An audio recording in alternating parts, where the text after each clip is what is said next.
할렐루야. 아멘. 오늘은 사도행전 강의 17번째 시간으로 초대교회 합심 기도의 특징, 초대교회 합심 기도의 특징, 이런 제목으로 하나님의 말씀을 같이 나누도록 하겠습니다. 여러분, 합심 기도라는 말이 무슨 말이죠? 네.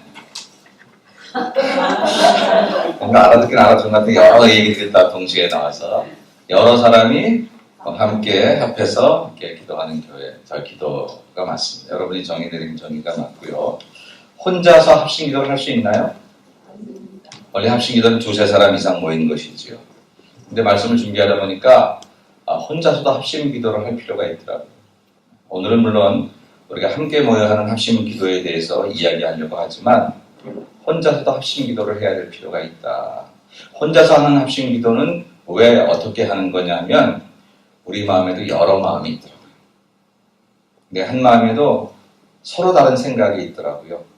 그냥 다른 생각이 아니라 서로 부딪히는 생각. 사랑하려고 하는 마음도 있는데 미운 마음도 있더라고요. 한 사람을 놓고.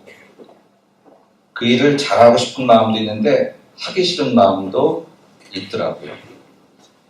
훌륭한 하나님의 사람이 되고 싶은 마음도 있지만 여전히 세상이 즐거운 마음도, 세상에서 더 내가 지내고 싶은 마음도 있더라고요. 그러니까 우리 마음이 똑같은 것을 놓고 아침과 저녁이 달라요. 좀 그렇죠.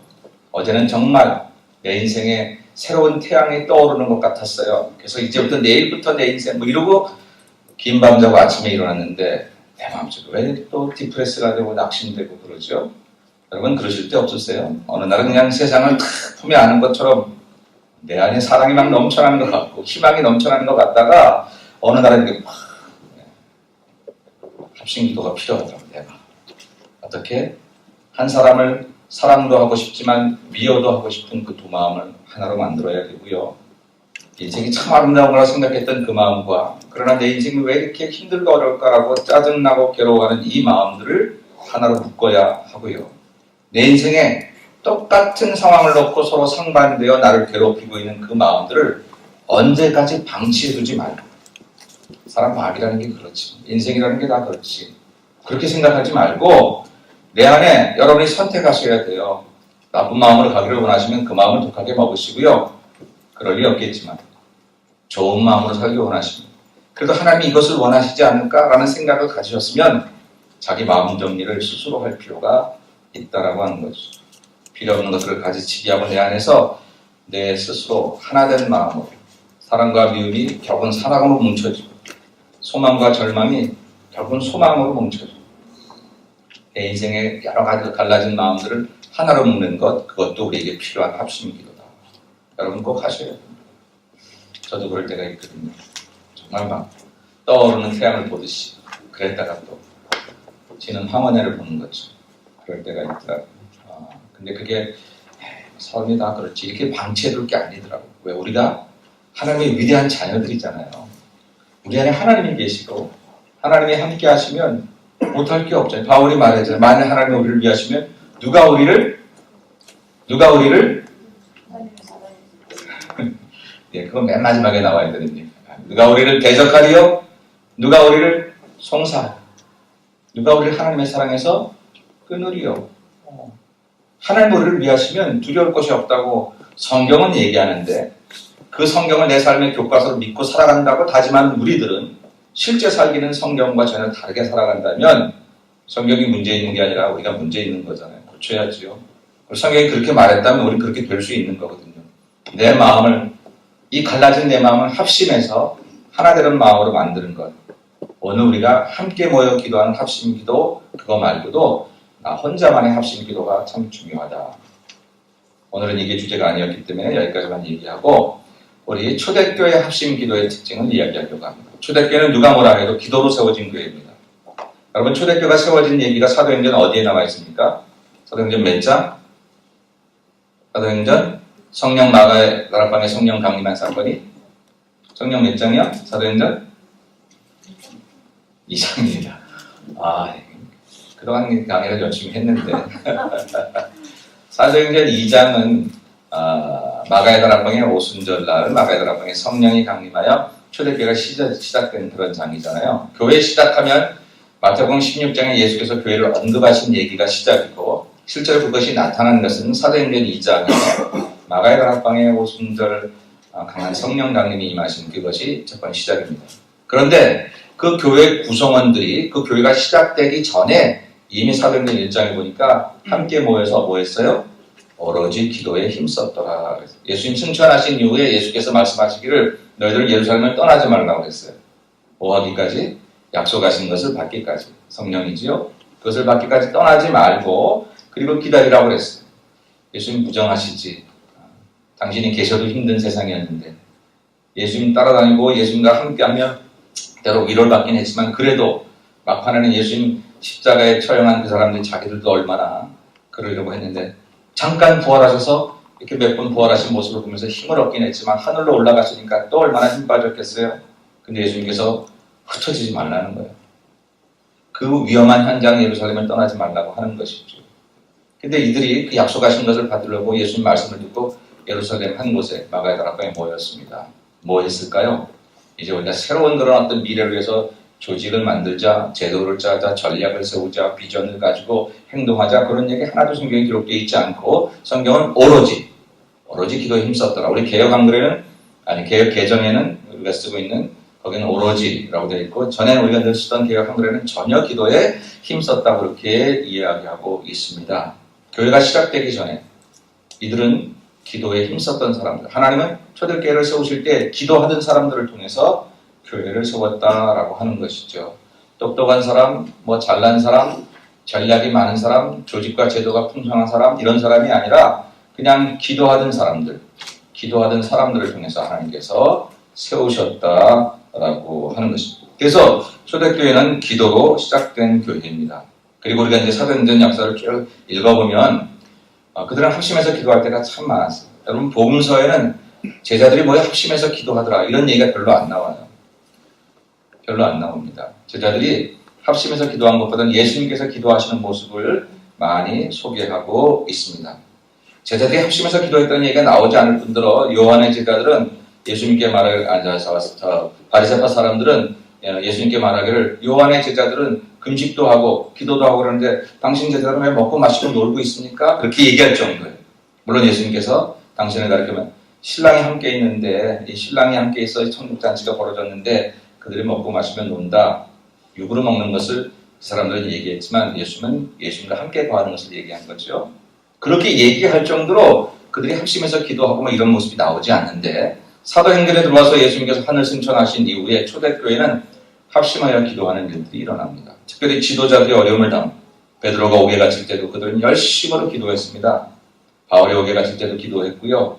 문제가 생길 때마다 이들은 기도했습니다.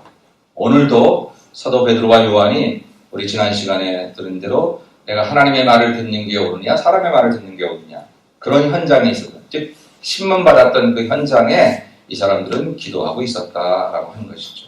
그래서 이런 기도의 특징들을 통해서 이제 사도행전의 역사는 놀라운 그런 부흥과 성장의 역사를 이제 우리에게 보여주고 있는. 오늘 얘기는 이렇게 시작합니다. 23절을 보시면 사도들이 노임에 그랬습니다. 사도들이 노임, 풀려남의 그런 얘기죠. 베드로와 요한을 이렇게 특별히 붙잡아서 유대 대제사장들과 그 산헤드린 공의해서 그들에게 협박을 했습니다. 어떤 협박을 했냐면 우리가 지난 시간에 너 다 도무지 이제 예수 이름으로 말하지 말라고. 그러면 살려줄 거고 예수 이름으로 말하면 너 목숨 너 2개라도 모자랄걸? 그렇게 협박을 했단 말입니다. 근데 베드로가 하나님 주신 능력을 힘입어서 내가 사람 말 듣는 게 옳으냐 하나님 말 듣는 게 옳으냐 그랬다고 하는 거예요. 사실 웬만하면 그들을 죽였을지도 모르는데 하나님께서 그 두 사람에게 허락하신 성령의 능력과 은혜를 통해서 그들이 거역할 수 없는 어떤 분위기 속에 일단 풀어줍니다. 그게 이제 오늘 말씀이 연장되는 거죠. 사도들이 노임에 사도들이 풀려갔다. 근데 이 풀려간 다음에 그들이 동료에게 갔다라고 이렇게 이야기합니다. 동료들. 이 동료들은 누굽니까? 예수님 12제자들 주로 그 사람들과 그리고 성서 주석학자들에 의하면 이제 베드로가 설교하니까 하루에 3,000명씩 막 돌아왔는데 아마 그들 중에 어떤 이들이 여기에 합류했을 것이고 그리고 예수님 따르던 많은 사람들 그것이 지금 수백 명, 수천 명 모인 건 아니지만 그래도 예수님 12제자들 중심에서 모였던 그런 아마 제자들이었을 것이다. 그들에게 갔다는 거예요. 여러분, 몹시 위험한 일을 좀 겪고 있었습니다.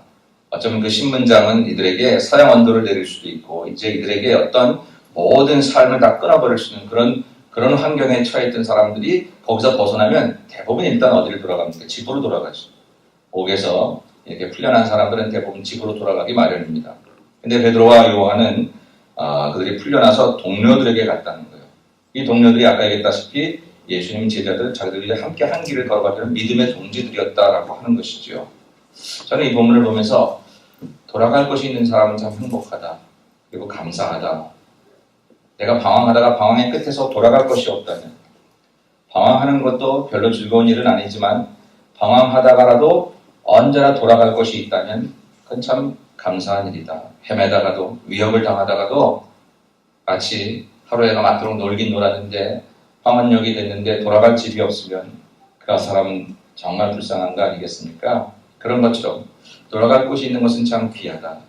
그런데 그 돌아갈 곳도 지금 보니까 그 돌아갈 곳이 내가 좋아하는 사람인 것도 좋은 것 같고 내가 가고 싶은 것도 좋은 것 같지만 정말 중요한 것은 나를 위해 기도해주는 사람들로 내가 돌아가는 것. 그것이야말로 내게 중요하다라고. 여러분이 돌아가야 할 그곳에 여러분을 위해 기도해주는 사람들이 있는 것. 사실은 바로 그곳으로 돌아가야 하는 것입니다. 내 마음이 흩어지고 갈라지고 속상하고 좌절되고 그러다가도 내가 다시 돌아가야 될 곳은 그저 내가 편하고 나를 즐겁게 해주는 사람들이 있는 곳이 아니라 나를 위해 기도하는 사람들이 있는 곳. 예수 그리스도의 사랑으로 나를 지지해주고 후원해주는 사람들이 있는 곳. 바로 그것이 내가 진정으로 돌아가야 할 것이다 라고 하는 것이죠. 오늘 그들은 이제 동료애들에게도 돌아갔습니다. 뭐하고 있었는지 성경은 기록하고 있지 않지만 이전의 모든 그런 상황들을 바라보니까 아마 그들은 이제 베드로와 요한이 이렇게 잡혀갔을 때 신문당할 때 열심히 기도했던 것 같아요. 열심히 기도했던 것 같습니다. 그런데 그렇게 가서 이 두 제자가 제사장들과 장로들의 말을 다 알렸어요. 무슨 말입니까? 우리가 잡혀갔는데 글쎄 우리 보러 예수님 이름으로 말하지 말라네. 예수님 이름으로 말하면 죽인다네. 예수님 이름으로 말하면 우리를 쫓아낸다네. 그런 얘기를 들었습니다. 그런데 그런 얘기를 듣고 거기 모여있던 모든 성도들의 반응이 어떠냐면 24절에 보니까 그들이 듣고 한 마음으로 하나님께 소리를 높여 이르되 라고 기록했어요. 그들이 그 베드로와 요한의 소리를 듣고 그들의 반응이 뭐냐면 기도의 자리로 돌아가는 거였어요. 기도의 자리로 돌아가는 거예요. 사실 그럴 수도 있지 않을까요? 그래? 그런 소리를 들었어? 그래. 우리가 2보 전진을 해서 1보 후퇴하자. 잠깐 동안 우리가 복음 전하는 것을 좀 중단하지. 그런 생각을 가진 사람은 없었을까요? 누구라들 목숨이 두렵지 않겠으며 상황이 어려우면 다 두려움도 있지 않겠습니까? 그런데 그 어떤 일을 당했을 때 초대교회 이런 일을 당했을 때 거기 모였던 제자들의 반응은 토론이나 자기의 의견을 개진함이나 어떤 제도나 조직에 의존하는 것이 아니라 하나님 앞에 엎드리는 거였다라는 사실입니다. 여러분은 지난 한 주간 일어났던 여러 가지 일들에서 어떻게 반응하셨습니까? 어떤 일이 있었는지 제가 잘 모르지만 혹시 갑자기 아프셨습니까? 갑자기 사고가 나셨습니까? 기분 나쁜 일이 생겼습니까? 갑자기 앞길이 막막한 일이 생겼습니까? 어떻게 반응하셨습니까? 속상하거나 누구를 원망하거나 어떻게 해야 될지 이 사람을 찾고 저 사람을 찾고 방법 찾고 그렇게 하셨습니까? 다 우리가 할 수 있는 그런 반응들 중에 하나지만 성경에서 우리가 배울 수 있는 반응을 보니까 먼저 어떤 일이든지 간에 내게 일어나는 일들을 위해서 하나님께 엎드리는 것. 그것이 우리들에게 있어야 할 중요한 성도들의 모습이다 라고 하는 것이죠. 오늘 저는 사도행전의 제자들의 모습을 보면서 한국 프로그램에 이런 프로그램 생각났어요. 우리 아이가 달라졌어요. 여러분도 아십니까? 애들이요, 어린애들인데 어떤 때는 그렇게 악하기까지 막 그런 모습이 나타나는 그런 아이들인데 달라지더라고요. 엄마에게 문제가 있었더라고요. 부모에게 문제가 있었어요. 몰라서 그랬지. 그 아이들의 마음을 헤아려주지 못해서 교육을 잘못하니까 아이들이 삐뚤어 나가서. 근데 그것을 잘 해주니까 아이들이 달라지더라고요. 똑같은 아이인데 어떻게 그렇게 달라질 수 있는지. 저와 여러분 예수 믿으면서 달라졌나요? 성도는 과연 예수님 만나서 달라진 것을 하나님 믿지 않는 사람들에게 얘기해 줄 수 있다면 뭘 얘기해 줄 수 있을까요? 안 믿는 우리의 이웃들이 여러분에게 당신 교회 나가서 달라진 게 뭐 있어? 예수님? 당신 예수님 만나서 달라진 게 뭐 있어? 하나님 만나라고? 하나님 만나서 당신은 뭐가 달라졌는데? 라고 묻는다면 저와 여러분 무엇이 달라졌다고 말할 수 있을까요? 오늘은 그 얘기가 중심이 아니니까 그 질문만 여러분에게 드리고 넘어가지만 오늘 사도행전을 통해서 제자들의 모습을 보니까 이들 모습들 중에 달라진 것은 기도가 달라졌어요. 기도의 사람으로 바뀌었다는 거예요. 매사에 기도하고요. 기도에 전념하고요. 기도에 목숨 걸고요. 늘 합심해서 기도하고 이런 모습들로 바뀌어졌더라라고 하는 것입니다. 지금 두 사도가 자기들의 리더격인 두 사도가 신문 갖고 와서 그렇게 큰 어려움을 당하고 이제 앞으로 니들 이렇게 전하면 너희들 끝이 우리는 지금 쉽게 읽어내려가지만 그 당시 상황으로 돌아가 보면 이것은 굉장히 기독교 공동체에 닥친 위기일 수 있습니다. 그럼 위원회가 모이고 기획위원회가 모이고 당회가 모이고 막 모여가지고 이렇게 의논하고 저렇게 의논하고 대책을 비상대책위원회를 만들고 우리가 얘기하고 그래자 그렇게 해야 될 것이고 그렇게 한다고 하는데 누가 문제 삼을 수 없겠지만 이 제자들의 반응은 그게 아니라 하나님께 엎드렸다. 이게 달라진 거예요. 이게. 그리고 나중에 살펴보니까 기도의 내용도 달라졌어요. 성도들이 어떻게 달라진 것을 우리가 확인할 수 있으려면 그가 기도하는 사람으로 달라졌나를 일단 확인해 봐야 되고 기도하는 사람인가 동시에 그 기도의 내용이 어떻게 달라졌는지를 우리가 좀 확인해 볼 필요가 있다라고 합니다. 오늘 이제 이 사람들을 통해서 우리는 제자들을 통해서 이들이 어떤 모습으로 달라졌는지 초대교회 합심 기도의 모습을 보면서 우리의 삶을 좀 돌아보려고 합니다. 무슨 일이 생겨도 기도로 반응하는 사람들 이게 초대교회 그 제자들을 무서울 정도로 하나님의 사람으로 바뀌었어요. 고기 잡던 어부, 세리 그냥 뭐 별 볼 일 없어 보였던 그 사람들이 이렇게 놀라운 하나님의 새로운 세계를 만드는 기독교 역사 가운데 아니 이 인류의 역사 가운데 주님을 통해서 AD 주후가 시작이 되는 기원이 시작되는 그런 역사를 가지고 있는 이런 역사를 만들어내게 된 까닭은 정말로 별 볼 일 없다고 생각됐던 그들이 하나님의 사람으로 바뀌어진 데 있는데 바로 그 기도 그것의 근저에 바로 기도가 있었다라고 하는 것이죠. 오늘 그들의 기도의 특징을 한번 살펴보려고 합니다. 첫 번째 초대교회 합심 기도의 특징은 뭐냐면 한 마음으로 기도했다는 거예요. 한 마음으로 기도했다. 여러분 성경 24절 말씀 우리 아까 읽은 말씀인데 첫 절만 다시 한번 읽어줍시다. 시작. 그들이 듣고 한 마음으로 하나님께 소리를 높여 이르되 아멘. 한 마음으로 읽어야 되니까 다 같이 여러분 제가 성경 읽으라고 할 때는 다 같이 읽고 찬송할 때는 다 같이 찬송하고 그렇게 하셔야 됩니다. 시작. 그들이 듣고 한 마음으로 하나님께 소리를 높여 이르되 아멘. 한 마음으로 하나님께 소리를 높여 이뤘다. 이게 초대교회 합심기도의 특징입니다. 근데 합심기도는 뭐 초대교회 합심기도만 그랬나요? 아무 때나 드리는 합심기도가 다 한 마음으로 드리는 거지. 한 마음이라는 것은 여러 다른 사람들의 마음들을 같은 마음으로 묶었다 그런 뜻 아닙니까? 그러니까 뭐 그건 당연한 것 같은데 왜 이게 초대교회 합심기도의 특징이냐면 그때 쓰여진 단어를 보면 좀 살펴볼 수 있습니다. 이 한 마음으로라는 단어가 호모디마돈이라고 하는 단어로 쓰여졌습니다. 이 히라보가 이게 한 마음으로라는 히라보인데 헬라어인데 이게 호모디마돈이라는 그런 뜻입니다. 근데 이 단어는 두 개의 단어로 이루어졌는데 호브란 단어와 디모스란 단어로 이루어졌어요. 호브란 단어는 함께 그리고 동시에 그런 뜻을 가지고 있고 이 디모스는 열정, 열망 그런 뜻을 가지고 있다.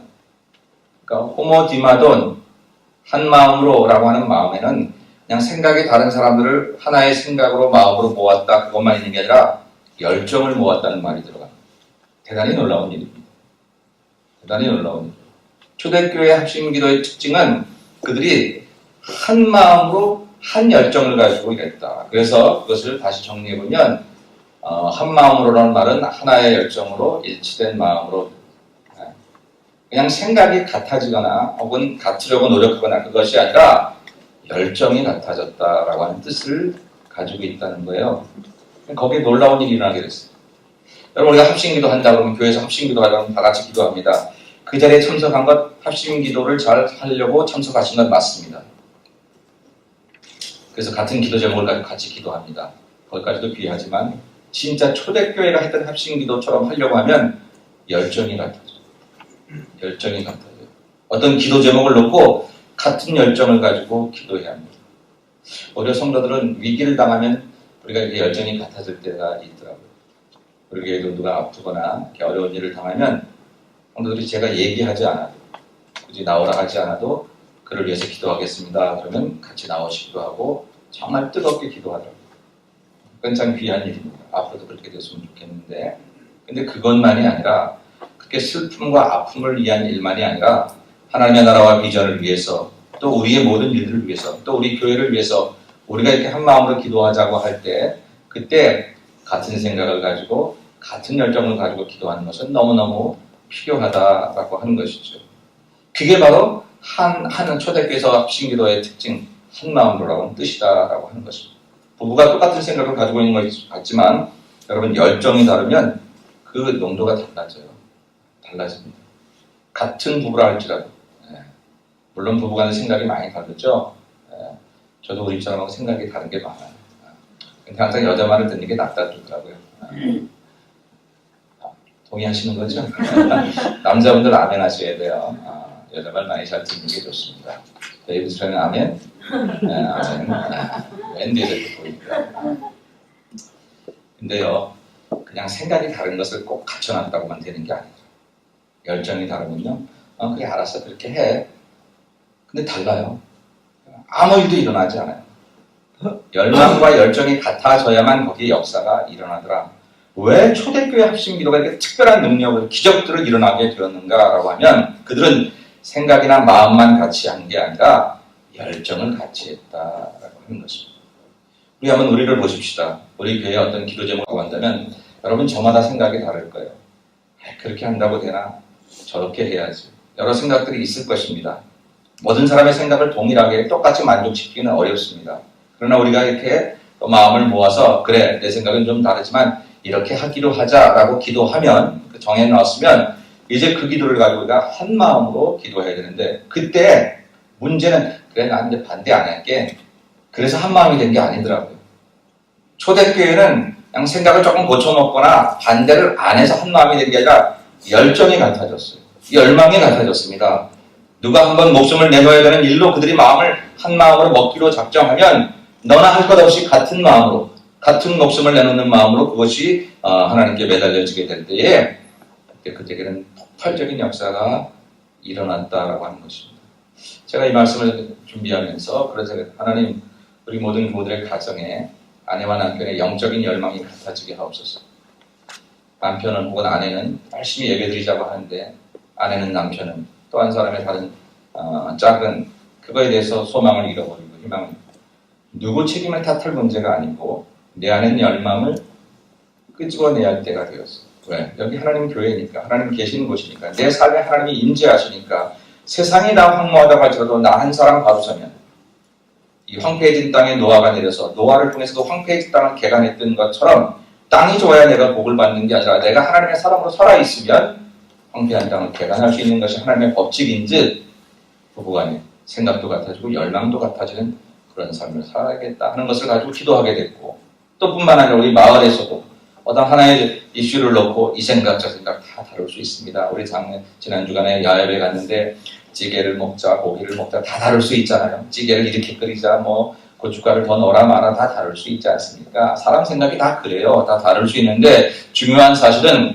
그 생각들을 모아가는 과정과 더불어서 거기에 대한 열망을 같이 하나로 묶는 일이 초대교회 합심기도의 특징이었던 사실을 잊어버리지 말자라고 하는 것입니다. 열망이 사람을 바꾸고 열정이 사람을 바꾸더라고요. 그런 점에 있어서 우리가 만약 합심으로 기도해야 된다면 그러면 같은 열정을 가지고 같은 열망을 가지고 기도해야 할 것입니다. 슬퍼하는 자들과 함께 슬퍼하고 또 즐거워하는 자들과 같이 즐거워하라는 것이 성경이 우리에게 주신 교훈이라고 하는 것은 뭐냐면 같은 열망을 가지라는 거죠. 남 슬픈 자리에 가서 그 사람의 슬픔을 하나도 느낄 수 없어가지고 가짜 울음을 그냥 억지로 만들어내느라고 한다면 그건 문제고 남 정말 좋아하는 자리에 가서 그 사람이 그렇게 좋아하는 것을 진심으로 같이 좋아할 수 있는 그런 열정이 없다면 공동체일 수 없다. 초대교회 공동체가 놀라운 능력을 나타내는 것은 바로 이렇게 생각과 열정이 하나 된 그런 한 마음을 가지고 소리 높여 하나님께 기도하는 그런 사람들이었다라고. 여기서 소리 높여 한다는 것은 실제로 소리를 크게 질렀다는 그런 뜻입니다. 요즘 말로 말하면 통성기도죠. 기도의 방법이 묵상 기도가 좋으냐, 통성 기도가 좋으냐는 그런 논리는 무익합니다. 어느 것이든 다 하나님 앞에 기도하는 거니까 상관은 없지만, 때를 따라 합심해서 기도할 때는 간절하고 절규와 같이 하나님께 메워달리는 거라고 하면, 그러면 우리가 소리가 좀 높아지지 않나요? 여러분 언제 소리가 높아지세요? 위험한 일을 당했을 때도 높아지고, 즐거운 일을 당했을 때도 높아지고, 뭔가 간절해질 때 우리의 소리가 높아지죠. 그러니까 우리가 하나님 앞에 한 마음으로 기도한다고 하는 것, 열정과 열망이 하나가 되어 하나님께 이 제목을 가지고 기도한다고 할 때 우리의 소리가 높여지지 않을 수가 없다는 것이죠. 나는 우리 교회에서 수요일 저녁이나 토요일 새벽에 우리가 통성으로 같이 공동 합심해서 기도하잖아요. 그때 꼭 통성으로 기도해야만 기도가 잘하는 건 아니지만, 그리고 어떤 이들은 남 크게 기도해서 그것 때문에 바다가 된다고 말하고, 실제로 그럴 때도 있지만, 우리가 하나님께 좀 더 매달려 간절히 구할 때 우리 소리가 높아질 수 있으며, 우리가 진정 하나님께 더욱더 가까이 가고 접근해 갈수록 남 소리 때문에 기도를 못하는 바들은 이제는 그걸 넘어설 수 있다는 거죠. 그건 우리가 못 넘어설 한계는 아니에요. 그러니까 그것 가지고 내 기도를 자꾸 제한하지 말고 우리가 하나님 앞에 그렇게 기도해 볼 필요가 있다. 초대교회는 오늘 이제 내가 이런 위험한 일을 당했다, 이제 예수 이름으로 전하지 말라, 이런 베드로와 요한의 얘기를 듣고 그때 즉각적으로 반응했는데 합심 기도로 반응을 했다. 근데 성경은 한 마음으로 그들이 엎드렸다 그렇게 얘기합니다. 호모디마도 생각만 같이 한 게 아니라 마음만 같이 맞춘 게 아니라 같은 열정과 열망을 가지고 기도했다라고 하는 것이죠. 이 기도를 우리가 배우면서 과연 저와 여러분에게 이 초대교회의 합심 기도의 그 열정과 같은 열정이 있는가? 사랑하는 여러분, 정말 여러분은 하나님 앞에서 더 좋은 크리스천이 되기 위한 그런 열정과 열망이 있으십니까? 내가 더 좋은 하나님의 사람으로 쓰임받고 싶은 그런 열망이 있으신가요? 때로는 하나님 나라의 복음과 하나님 나라를 위해서 내가 정말 이렇게 일을 하고 싶고 살고 싶다는 그런 열정이 우리에게 있는가? 과연 우리는 무슨 일에 열정이 있을까요? 제가 우리 성도들만 봐도 이게 대충은 볼 수 있어요. 이 사람은 이런 일에 열정이 참, 그런 일을 할 때 보면 막 눈이 살아있어. 여러분 아시죠? 사람이 자기가 좋아하는 일을 말하거나 할 때 되면 그냥 눈부터 달라지잖아요. 눈이 초롱초롱해져요.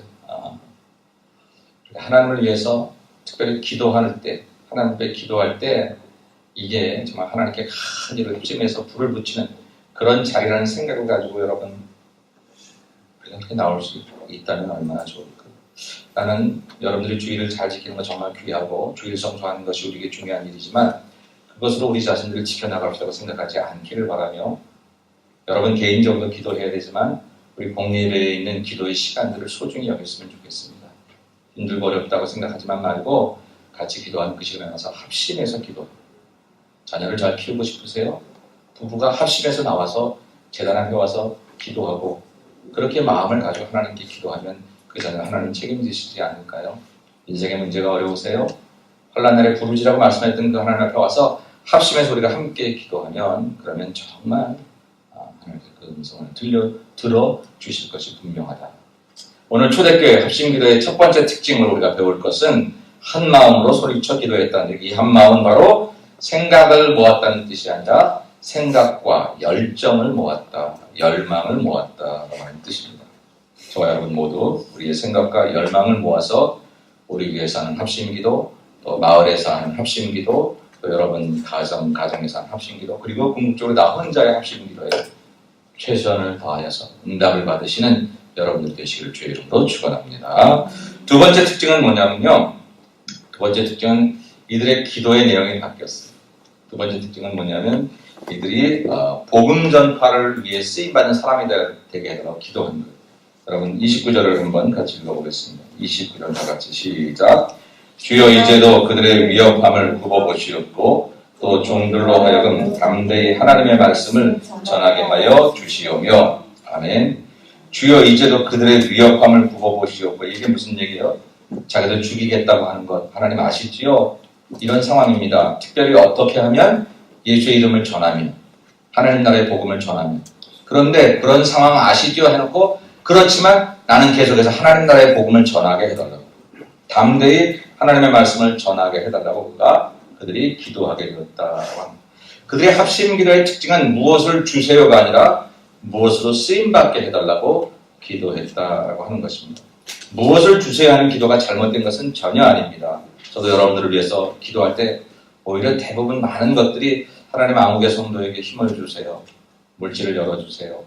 하나님 아픔을 이기게 해주세요. 그렇게 기도하게 되더라고요. 그 기도 틀린 거 아니니까 저도 할 거고 여러분들도 계속 해야 될까 생각합니다. 그러나 하나님께서 우리의 기도를 바꿔주실 때가 있어요. 여러분, 여러분의 신앙생활이 언제부턴가 조금 더 이렇게 하나님 보시기에 성장한 그런 이렇게 틀을 바꿔나가면서 경험하실 때가 있지 않으십니까? 아마 그 경험 중에 가장 큰 경험은 내 기도가 달라지는 경험입니다. 내가 왜 그런 기도를 하지? 나 한 번도 남의 기도해보지 못하는데 내가 우리 마을을 위해서 기도하게 되고 아무개를 위해서 기도하게 되고 누가 시킨 것도 아니고 부탁받은 것도 아닌데 그렇게 기도하게 될 때가 있습니다. 뿐만 아니라 이제는 내가 하나님 나에게 이것을 주세요 저것을 주세요라고 기도하다가 이제는 이렇게 살기를 원한다고 나를 이런 사람으로 살게 해달라고 기도하는 기도의 내용이 바뀌어질 때 그때 성도는 진짜 제대로 된 변화를 경험하고 있는 것이다라는 것이죠. 오늘 복음 전파의 기도를 하고 있어요. 지금 당장 이거 하면 죽는다는데 요거 살짝 밀어놓고 다른 거 해도 될 텐데 우리 초대교회 공동체를 강하게 해주세요. 조직과 제도를 견고하게 해주셔서 힘을 모으게 해주세요. 이것도 그럴듯하지 않습니까? 절대 그렇게 기도했어도 틀린 기도라 생각하지 않습니다. 근데 초대교회 합심해서 기도할 때의 특징은 뭐냐면 여기 있는 모든 사람들에게 복을 주세요가 아니라 여기 있는 모든 사람들이 하나님의 사람으로 온전히 바뀌어지는데 특별히 하나님 나라의 복음의 비밀을 전할 수 있는 사람이 되게 해달라고 그렇게 기도했다라고 하는 것이지요. 초대교회는 이렇게 특별한 기도를 통해서 온 교회가 전체적으로 복음을 전하는 그런 조직이 될 수 있었습니다. 저와 여러분은 어떤 기도를 해야 될까요? 우리도 역시 똑같은 기도를 해야 합니다. 그들과 다른 점이 있다면 여러분들은 전문 사역자로 나서지 않으셔도 됩니다. 직업을 떠나지 않으셔도 되고 직장을 떠나지 않으셔도 되고 오히려 제가 보면 여러분들의 직장이나 여러분들의 직업이 복음 전파에 도움이 될 때가 있어요. 도움이 되지 않는 직장이나 직업도 있을 수 있습니다. 성도들이 이제 우리가 살아가면서 내가 선택해야 되는 기로에 있어서 내가 아무리 돈을 많이 벌어도 이게 하나님 영광 가리우는 거라면 포기할 줄 아는 그런 믿음도 가져야 되고 조금 돈을 덜 버는 것 같아도 이 길이 하나님의 영광을 나타낼 수 있는 길이라고 믿어지면 그 직업을 선택할 수 있는 그런 판단도 가지셔야 합니다. 왜냐하면 어차피 우리 인생의 모든 직업은 부업이기 때문에 그렇습니다. 하나님 나라 복음 전하는 게 주업이죠. 그러니까 목사님이나 할 일이죠. 그렇지는 않습니다. 목사라는 것은 역할뿐이지요. 하나님의 역할을 통해서 역사하시는 게 아니라 저와 여러분에게 주신 사명으로 우리에게 함께 하시는데 누구든지 복음 전하게 하셨다라고 하는 것입니다. 그러므로 오늘 이 기도를 우리가 해야 한다고. 사도행전 초대교회의 그런 합심기도의 특징은 우리가 어떤 사람이 되게 해달라고. 우리가 이런 사람이 특별히 하나님 나라의 복음을 전하는 사람이 되게 해달라고 그렇게 기도한 이 기도가 오늘 저와 여러분의 기도가 되어야 한다고 하는 것입니다. 어떻게 하시겠습니까? 여러분 직장이 선교지가 되도록 기도하시면 돼요. 여러분 사업이 하나님 나라의 경제적인 보고가 되게 해달라고 기도하시면 됩니다. 그러면서도 얄팍하게 내가 돈 벌고 내가 잘 되는 길만 바라는 그런 우리의 옛사람의 본성이 우리를 괴롭힐 것인데 그것을 이길 수 있도록 하시고 정말 하나님 내가 누구를 만나든지 이 직장에서 직장일을 하지만 이것이 하나님의 손을 통해서 누군가에게 예수 믿는 사람이 참 좋은 일을 하는 그런 것으로 보여지게 해달라고 그렇게 기도하셔서 여러분 자리가 바로 복음 전하는 자리가 될 수 있도록 기도하셔야 된다고. 여러분은 어떻든 간에 여러분의 삶의 문제가 정말 다급하고 목사님 우리 삶의 문제를 모르셔서 그렇죠. 여러분 제가 모르는 건 아무런 문제가 되지 않습니다. 하나님이 모르시면 문제지만 하나님 모르실 리가 없잖아요. 이 모든 것을 더하여 주는 약속도 하셨고요. 그러니까 저와 여러분이 먼저 기도해야 돼요.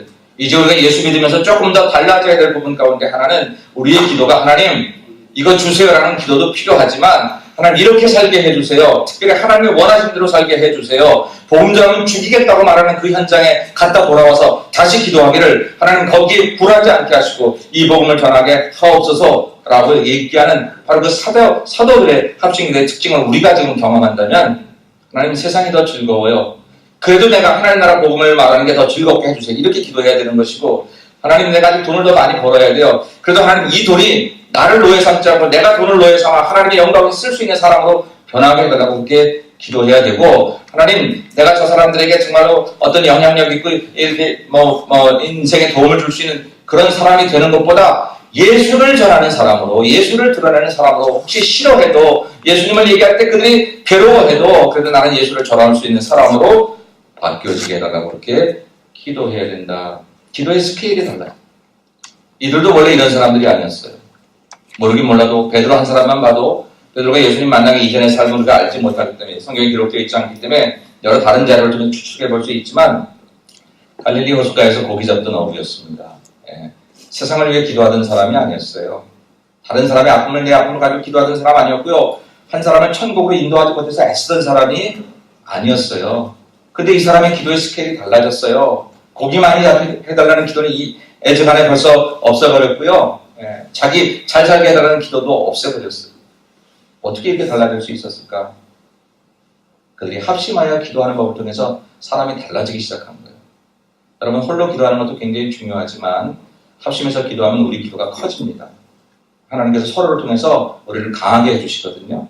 그래서 합심해서 기도해야 되는데, 그러면서 기도의 내용이 달라지는 거예요.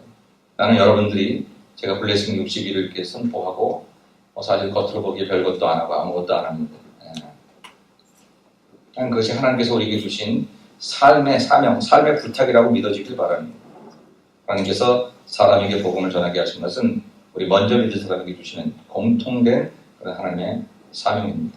그것을 놓고 합심해서 기도해 마을에서 그 문제를 가지고 기도하기를 바랍니다. 근데 그때 기도할 때 생각과 내용만이 아니라 열정이 하나가 되기를 바랍니다. 청지기는 잘하자고 하는데 다른 사람은 그냥 해야지. 그 열정이 달라지면 합심 기도가 될 수 없어요. 목사가 이렇게 하자고 할 때 성도가 또 그렇게 하지 못하면 합심 기도가 될 수 없는 것이죠. 이 자리를 채우는 것은 귀하지만 사람 갖다 놓고 이 자리를 채워서 야 목사 목회 잘했다 그 얘기하려고 채우는 거 아니고, 사람의 영혼을 구원하는 것이 하나님의 뜻이라고 생각해서 우리가 함께 기도를 해야 된다고 한다면, 여러분 같은 열망을 가지고 우리의 기도가 하나님 내가 이런 사람이 되게 되라고 기도하는 사람들이 생겨져야 그 일이 이루어진다. 결국 하나님 앞에 와서 우리가 마지막에 우리 인생을 평가받을 때에는 어떤 사람으로 살았느냐인데 복음 전하는 사람으로 살았다는 것이 우리가 들어야 될 최종적인 평가다라고 하는 것이죠. 사랑하는 여러분, 복음 전파의 기도를 하시기 바랍니다.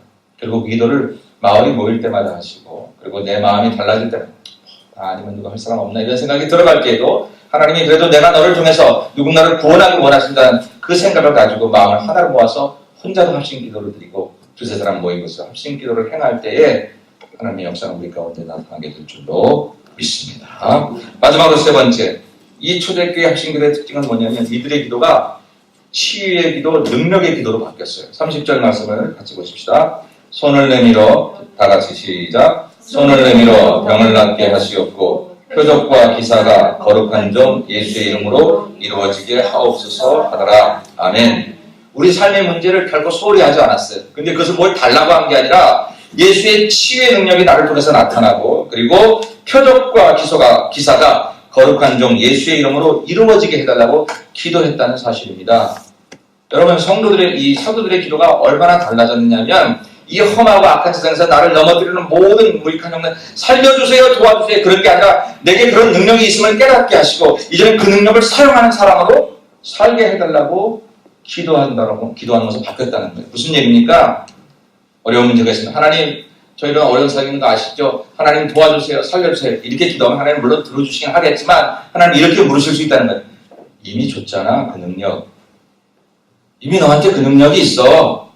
네가 내 이름 믿고 그 삶의 현장, 그 넘어진 현장에서 예수 이름만 부르짖고 믿음으로 나가기만 해도 너 일어설 수 있는데 왜 그 능력 줬는데 모르고 또 와서 달라고만 하니?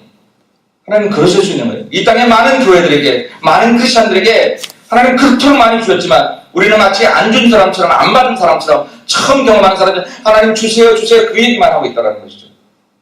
그 기도하는 것도 틀린 건 아니고 다 잘못된 건 아니지만 받았으면 받은 줄로 알고 사용해야 되잖아요. 오늘 제자들의 기도가 바뀌었어요. 주세요, 살려주세요, 도와주세요가 아니라 주신 것 가지고 사용하게 해달라는 거예요. 예수의 이름으로 치료의 능력을 갖게 하시고, 자기들이 뭔데 기껏 고기 잡고 살던, 죄송한 얘기다, 어부를 내가 뭐라고 하려는 게 아니라 그냥 고기 잡고 살던 그런 어부인데 사람을 고치고 세상을 변화시키는 사람이 되게 하라고 기도하고 있는 거예요. 놀라운 일 아닙니까? 저 하버드 대학 가서 공부해만 우리 인생이 달라지나요?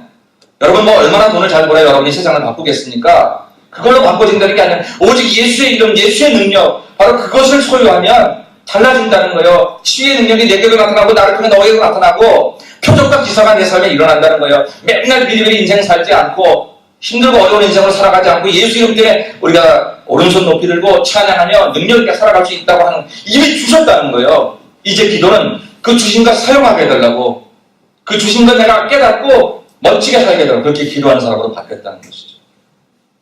나는 여러분의 기도가 주세요, 하나님 주세요, 그 기도도 있어야 되지만 바뀌어서 사용하게 해달라고, 주신 줄 믿습니다.